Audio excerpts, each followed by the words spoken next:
Hola chicos, bienvenidos a la clase de biología. El día de hoy hablaremos sobre el origen de la vida y las diferentes teorías para enunciar este origen de la vida. En realidad este es un tema muy apasionante y que a mí me gusta mucho. Hoy lo analizaremos a través de los ojos de la ciencia. Es necesario que pongamos mucha atención a este tema y que exploremos el apasionante mundo de la ciencia a través de la biología para entender un poco mejor a la vida. Antes de pasar a nuestra clase por medio del gráfico, vamos a ver algunos conceptos que desde mi opinión no quedaron muy claros en la clase pasada. Vamos a hablar específicamente de 4 conceptos. El primero es ¿qué cosa es una teoría? Una teoría es un conjunto de ideas bien organizadas y que parten desde la observación científica para dar respuesta o una posible solución a un fenómeno físico o natural. Cuando hablamos de la teoría de la evolución, entonces debemos de entender que es un conjunto de razonamientos que nos van a dar una posible solución a la evolución o al cambio de los seres vivos a lo largo del tiempo. También en la clase anterior hice mención acerca de la clasificación de las rocas. Te mencioné que las rocas se clasifican básicamente en 3 grandes apartados: rocas ígneas, en rocas sedimentarias y en rocas metamórficas. Las rocas ígneas son de origen volcánico. Cuando la lava que escurre a través del cono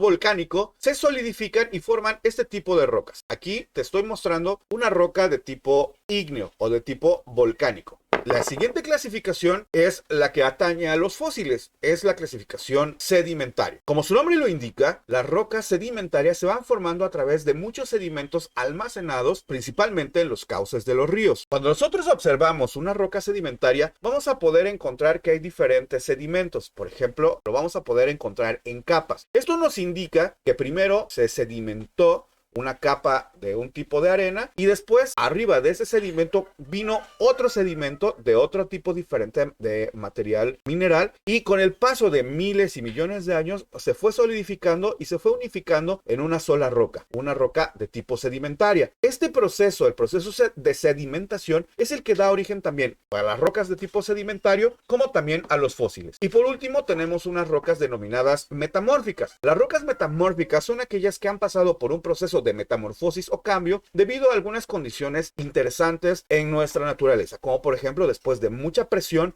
o después de un calentamiento muy fuerte. Uno de los ejemplos más clásicos que podemos encontrar de las rocas metamórficas es por ejemplo el mármol. Pero también podemos saber que hay otras rocas metamórficas como por ejemplo los diamantes, que se formaron después de la metamorfosis del carbón, pasando por un proceso de mucha compresión, de mucha presión sobre ellas, ya que vimos a grandes rasgos cuál es el proceso del origen de las rocas sedimentarias. De esta misma forma es como se crean los fósiles. Queda atrapado en un sedimento algún ser vivo y después, por el mismo proceso de sedimentación, queda su huella ahí preservada en la roca y después nosotros la podemos estudiar por medio de la paleontología. Pero, ¿qué cosa es la paleontología? La paleontología es una rama de las ciencias naturales que nos permite conocer y estudiar a los seres antiguos por medio de los fósiles y poder entender cuál es su proceso evolutivo o su proceso de cambio. Para poder entender mejor el concepto de paleontología, vayamos a sus raíces griegas. La palabra paleontología está formada por 3 palabras griegas. La primera es paleos, que significa antiguo. La siguiente es onto, que significa ser. Y por último, logía, que significa estudio o tratado. Por lo tanto, la paleontología es el estudio de los seres antiguos. Y este estudio de los seres antiguos lo vamos a hacer por medio de los fósiles. Ahora bien, teniendo esto en consideración y teniendo estos conceptos más claros, pasemos a nuestra clase.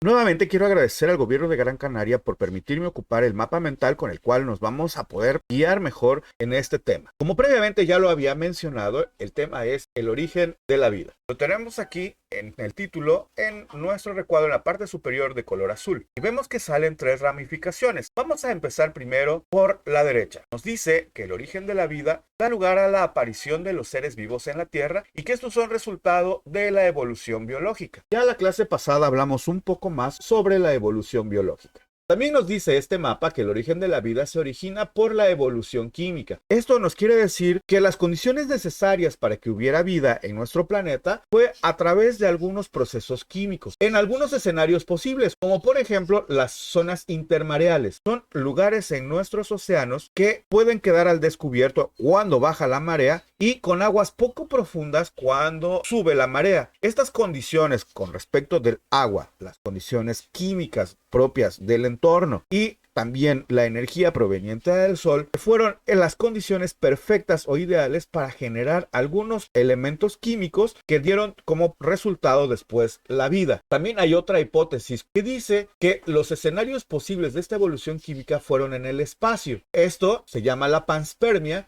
y nos dice que desde el espacio llegaron a nuestra Tierra por medio de los meteoritos algunos químicos indispensables o necesarios para el origen de la vida en nuestra Tierra. Pero también la evolución química nos dice que un posible escenario en el cual se dieron estas condiciones químicas importantes e imprescindibles para la vida fueron las fuentes hidrotermales submarinas. ¿Qué cosa es una fuente hidrotermal submarina? Lo analizaremos por medio de la etimología o la raíz griega. La palabra hidrotermal está formada por dos palabras de origen griego. La primera es hidros, que significa agua, y la segunda es termos, que significa caliente. Las fuentes hidrotermales submarinas, por lo tanto, son fuentes de agua caliente o agua muy cálida que sale por la corteza terrestre, pero en el fondo del mar o en lugares que están cubiertas por aguas marinas. Por lo tanto, las fuentes hidrotermales submarinas son fuentes de aguas termales que surgen de la corteza terrestre hacia el fondo del mar. En estas condiciones es donde se puede originar los elementos químicos necesarios para la vida. También, si vemos en el centro, al igual que la teoría de la evolución, nos dice que el origen de la vida se explica por dos interpretaciones básicamente. La primera es la interpretación sobrenatural. La podemos entender a través de tres fuentes: los mitos, la filosofía y la religión. Una de las interpretaciones sobrenaturales basada en los mitos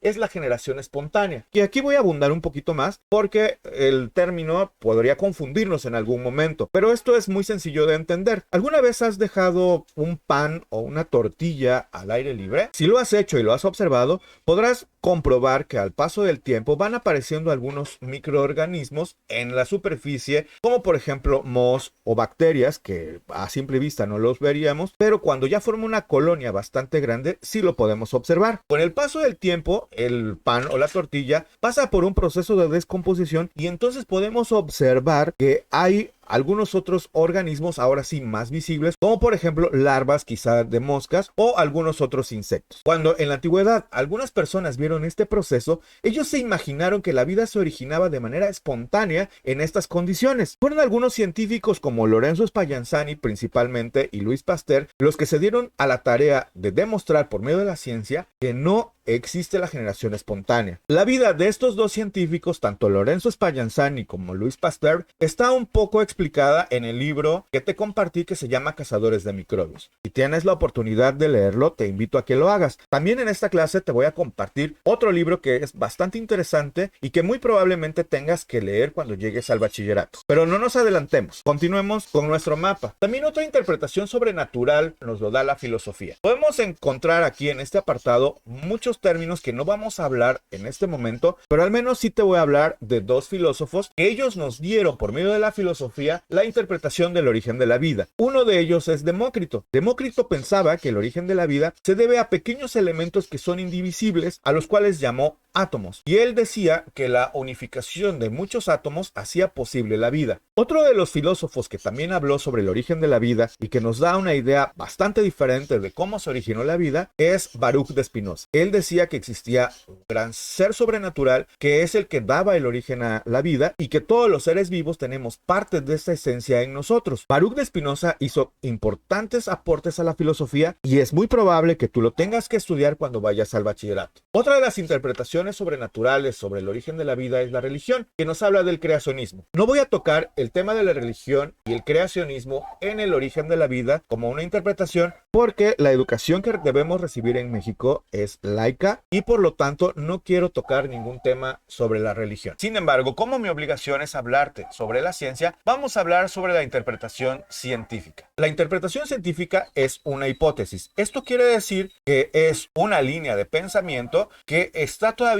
en proceso de ser verificada o ser negada, es decir, estamos todavía en el proceso de decidir por medio de los avances científicos y de la observación científica si esta interpretación es verdadera o es falsa. Una de las hipótesis que existe es la panspermia. La palabra panspermia, para poder entender un poco mejor su significado, también está formada por dos raíces griegas. La primera es pan, que significa todo, y espermo, que significa semilla. La hipótesis de la panspermia nos dice que la semilla de toda la vida en nuestro planeta vino desde el espacio exterior, porque en el espacio exterior es donde se dieron las condiciones químicas necesarias para que se originara la vida y llegó a nuestra Tierra por medio de los meteoritos. Pero también otra de las hipótesis que nos hablan sobre el origen de la vida, de acuerdo a la interpretación científica, es la abiogénesis terrestre o la hipótesis de Oparin. Oparin fue un científico ruso que él habló precisamente de la abiogénesis. ¿Qué cosa es la abiogénesis? Recurriremos nuevamente al griego para poder entender mejor el concepto abiogénesis. La palabra abiogénesis está formada por tres palabras de origen griego. La primera es a, que significa sin o carente o ausente de. Bios, que significa vida, como ya lo habíamos visto,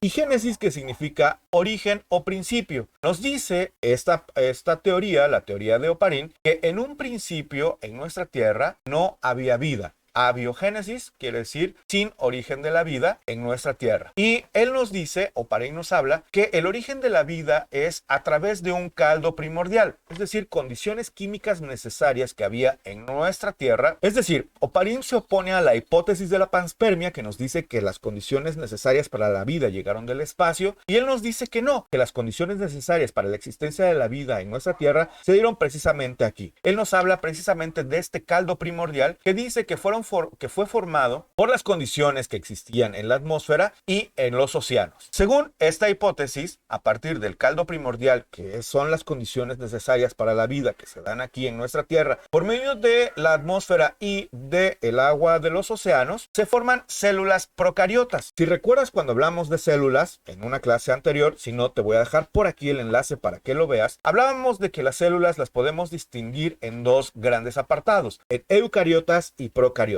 Las células eucariotas son aquellas que tienen bien definido el núcleo celular, mientras que las células procariotas no tienen definido el núcleo celular y todo su material genético lo encontramos en el citoplasma de la célula. Por lo tanto, podemos observar que las células procariotas no son tan evolucionadas como las células eucariotas. Según entonces, la hipótesis de Oparin nos dice que en este caldo primordial se formaron esas primeras células procariotas y que por medio de la evolución después nos dan lugar a células vegetales, a células animales y por último a seres pluricelulares. Recordemos que los seres vivos los hemos clasificado en pluricelulares y unicelulares. Unicelulares, aquellos que solo están formados por una pequeña célula, y pluricelulares, aquellos que tenemos muchas células. Esta hipótesis, la hipótesis de Oparin, fue demostrada en 1953 por un científico norteamericano llamado Stanley Miller. Él, en condiciones de laboratorio, recreó lo que Oparin llama el caldo primordial e hizo en una pequeña botella de laboratorio, repito, las condiciones necesarias para la vida. Podemos decir que no demostró al 100% la hipótesis de Oparin porque él solamente pudo obtener 4 de los 20 aminoácidos necesarios para la vida, de acuerdo a esta hipótesis. Por lo tanto, la explicación de Oparin queda como una hipótesis. Aún no ha alcanzado el grado científico de teoría. Mientras tanto, los científicos siguen tratando de demostrar estas hipótesis para poder entender mejor el origen de la vida. En la descripción del video te voy a dejar un enlace hacia la biblioteca del portal proletarios.org, a quien agradezco precisamente la oportunidad que nos dan de descargar de manera gratuita y legal el libro de Alexander Oparin, El origen de la vida, precisamente para que lo tengas ahí. Repito, muy probablemente tengas que leerlo en el bachillerato, pero si quieres desde ahorita darle una ojeada y una estudiada, de verdad que te lo recomiendo. Ahora pasemos a nuestra actividad. Antes de dejarte la actividad de la clase del día de hoy, es necesario recordar algunas consideraciones importantes. Recuerda que la actividad debe de llevar en la parte superior tanto tu nombre como grado y grupo. Esto para evitar que me lleguen al correo algunas actividades a nombre de otra persona, como ya ha sucedido. También es importante recordarte que la actividad me la debes de mandar por correo electrónico a la dirección que aparece en el cintillo que está corriendo aquí abajo. También debo recordarte que las actividades las recibo los días lunes, precisamente en el correo que aparece aquí abajo. Ahora sí, pasemos a la actividad de esta clase. Por regla general, no me gusta dejar tareas copiadas. Sin embargo, debido a la importancia de los conceptos de esta clase, te voy a pedir que hagas algo muy sencillo. Por favor, transcribe a tu cuaderno el mapa con el cual estuvimos trabajando la clase del día de hoy. es justamente ese donde aparece nuestro tema, que es el origen de la vida y las tres grandes ramificaciones que vimos a grandes rasgos. Es importante que lo tengas en tus apuntes porque este mapa nos va a ayudar a comprender de forma mejor, más sencilla, este tema tan complejo que es el origen de la vida. Por lo tanto, espero que lo hagas en tu cuaderno, le tomes una foto, me lo mandas por correo electrónico el día lunes. Mientras tanto, recuerda, mi nombre es Elijafet Cuateta Contreras, soy tu maestro de biología y nos vemos en una próxima clase para seguir adentrándonos en el fascinante mundo de la ciencia. Hasta la próxima.